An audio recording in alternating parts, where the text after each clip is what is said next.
Bana b'Imana, dore ntama w'Imana, dore ukiza ibyaha by'abantu. Dore amasomo tugiye kuzirikanaho kuri iki cyumweru cya kabiri gisanzwe, tariki ya 19 Mutarama 2020. Isomo rya mbere ryo mu gitabo cy'umuhanuzi Izayi, umutwe wa 49, umurongo wa 3 n'umurongo wa 5 kugeza ku wa 6. Zaburi ni ya 40. Isomo rya kabiri ni ryo mu ibaruwa ya mbere Pawulo mutagatifu yandikiye Abanyakorinti, umutwe wa mbere, umurongo wa mbere kugeza ku wa 3. Ivanjiri ni yanditswe na Yohani, umutwe wa mbere, umurongo 29 kugeza ku 34.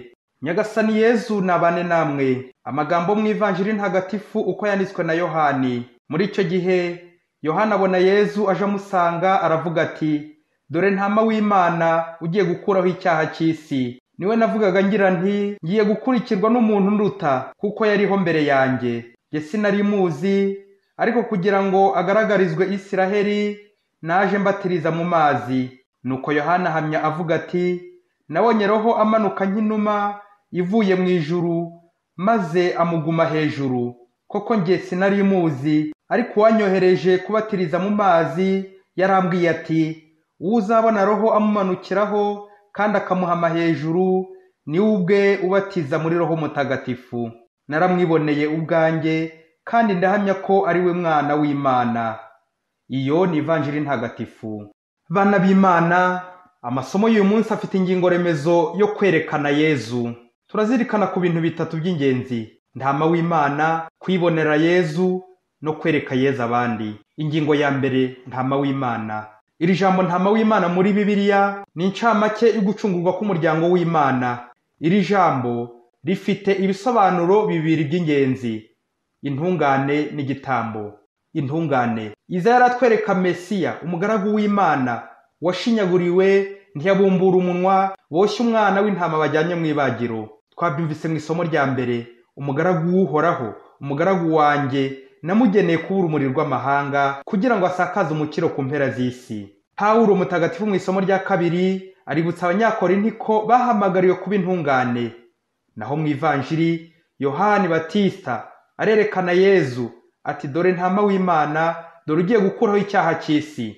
Intama nk'igitambo ni impongano y'ibyaha. Intama batamba bagakira ibyaha. Tugiye kuzirikana ingero zigera muri 5 ijambo intama ryagiye rikoreshwamo muri Bibiliya: Izaki, Pasika, impongano, ababembe na Kristu. Igitambo cya Izaki, igitambo cya Aburahamu kuri Izaki, cyashushanya igitambo Imana izatura umwana wayo ikunda Yezu Kristu ngo aducungure. Intama ya Pasika. Buri mwaka mu guhimbaza Pasika, Abayisiraheli babaga intama bibuka ko Uhoraho yabarokoye ubucakara bwa Misiri. Bivuga ko Imana ije mu mwana wayo Yezu Kristu, ni ya Mana idukura ku ngoyi y'ubucakara. Hari kandi intama itagira inenge Abayisiraheli baturaga, ikaba impongano y'ibyaha. Hari kandi nta mubembe wakize yagombaga gutura. Izi ntama zose tumaze kumva n'uburyo bazituraga, zari zifite akamaro ko guhongerera ibyaha. Zashushanyaga Yezu Kristu, umwana w'Imana wacunguye isi, akaza kuyikiza ibyaha. Nabyo mu isezerano rishya tuzirikana mu ibaruwa ya mbere ya Petero, umutwe wa mbere, umurongo wa 19. Mwarokowe n'amaraso y'agaciro gakomeye ya Kristu, nk'ay'intama itagira inenge cyangwa ubwandure. Mu gitambo cya misa, umusaseridoti mbere yo guhazwa ajya mu mwanya wa Yohani Batista, nuko akereka imbaga umubiri wa Kristu ati, dore ntama w'Imana ukiza ibyaha by'abantu. Umubiri wa Kristu, Yezu waducunguye. Ingingo ya kabiri, kwibonera Yezu. Yohani Batista ati, naramwiboneye ubwanjye, kandi ndahamya ko ari we Mwana w'Imana. Muvandimwe, wowe umaze kumva agaciro k'intama Yezu uducungura, wowe wahuriye he na Yezu? Muherukana ryari? Wowe hari ikimenyetso ufite? Nka Yohani ati, nabonye Roho amanuka nk'inuma. Burya bavandimwe, inshuti nyanshuti uyibona mu byago. Hari abantu bamwe babanebwe, mu gihe cy'imirimo n'ibyago babura, bakazimira. Ariko ibiryo byashya, ibirori byaba birimbanyije, bakagaragara, bakaboneka ku isahani, ariko ku murimo tukababura. Yezu we muvandimwe aboneka hose mu buzima bwawe. Aragukunda, ari mu bibazo, mu gahinda no mu byishimo. Aguhora hafi kuko agukunda, kugira ngo agucungure. Gusa abavandimwe dukunzwe gutwarwa n'umunyenga w'isi, rimwe na rimwe abo turi kwishimana nabo tukanzura ko arizo nshuti zacu magara. Tekereza nk'abagabo babiri bahurira mu ikabare, bamara gusinda umwe akabwira undi ati, uzambyara umwana muri batisimu. Umugore akazashiduka abana be nka 4 bose babyarwa muri batisimu n'inshuti y'umugabo bahurira mu ikabare gusa. Hagati aho ikigaragara nuko abana ababyeyi babarira mu mibare, ntabwo inyagamurira abana bazagira, ntawe bazagisha inama. Nakenera umubyeyi wa batisimu azamusanga se mu ikabare. Muvandimwe, uhure he na Yezu? Mu ikabare se, mu isoko, mu nzira, mu kiliziya? Yezu akunze gutwiyereka mu gihe cy'akaga, aho rukomeye, mu bibazo, aho abandi baba batinye bakadutererana. Yezu agatwiyereka nk'uje kuducungura, uje kudukiza mu byago, mu burwayi, mu masakramentu akadukiza kuri roho. Umuhanga azakubwira ko burya ibyago byigisha gukinga, kandi mu gihe cy'ibyago niho umenya ubwenge bwinshi kurenza igihe cy'ibyishimo n'umudamararo, kuko Yezu akunda hari ububabare, akarengane, ahari agahinda, ahari abarwayi, ahari abanyantege nke, ahari abanyabyaha, kugira ngo abitangire. Igitambo, ntama w'Imana ukuraho ikibi. Ingingo ya 3, kwereka Yezu abandi. Yohani Batista aratwigisha uyu munsi gutagundira ibyubahiro, amakuzo. Amara kwerekana Yezu umucunguzi, we agahita yiheza, yikura, akareka Kristo akaba ari ugaragara. Ntabwo yikubira abantu n'ibintu ngo ari we barangamira, ahubwo abasohoza kuri nyirabo Yezu. Nguko kuzanira ikuzo n'ishema ry'uwagutumye, kuba urumuri rw'amahanga ko twabizirikanye mu masomo y'uyu munsi. Tugakorera Kristo, tukamusarurira kandi tukamushyira umusaruro.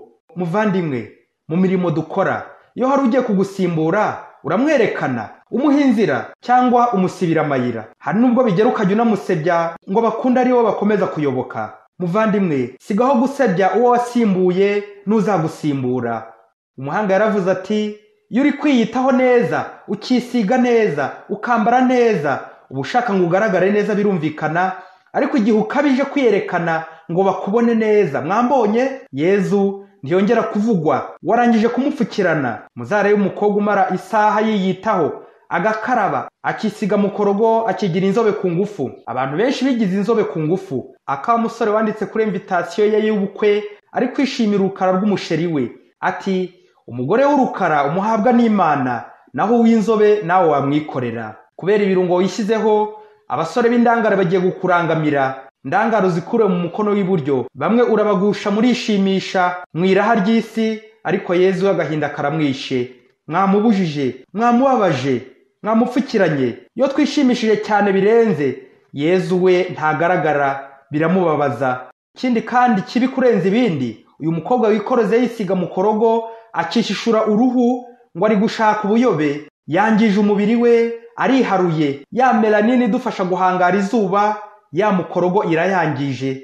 Kandi uko utakaza melanine, ni nako umubiri wawe ugenda ugira intege nkeya, ni nako Yezu atakigufiteho ijambo, atakigufiteho uburenganzira. Wabaye ikigenge, byarangiye. Umuhanga ati, iyo umubiri wawe ufite imbaraga, urawutegeka ugakumvira, naho iyo ufite intege nke, uraguhindukirana, akaba ari wowe ugutegeka, ukakuyobora kandi ukakumvisha, mbese ukagusaba byinshi, yewe n'ibyo utabona. Icyo gihe Yezu aburizwamo. Iyo unaniwe, ntabwo ushobora gusenga neza, nta mwete uba ufite, nta mbaraga, ubonebwe n'ibishuko biba byinshi bikiyongera, ugacumura cyane. Yezu akaburizwamo. Muvandimwe, Yezu ntama w'Imana twamenye, tukamubona aza kudutabara buri munsi mu bibazo, amagorwa n'ibyishimo tukamubona. Tumwereke abandi mu mibiri yacu dutandavura, twitware neza, dukore neza ibikorwa by'urumuri bigaragaza isura ya Yezu. Mwari kumwe na Padiri Masumbuko Ladislas, murezi mu iseminari nto Mutagatifu Aloyizi, Diyosezi ya Cyangugu. Ni wowe mukiro wanjye, Yesu wandutiye byose. Ni wowe mahoro yanjye, Yesu wandutiye byose.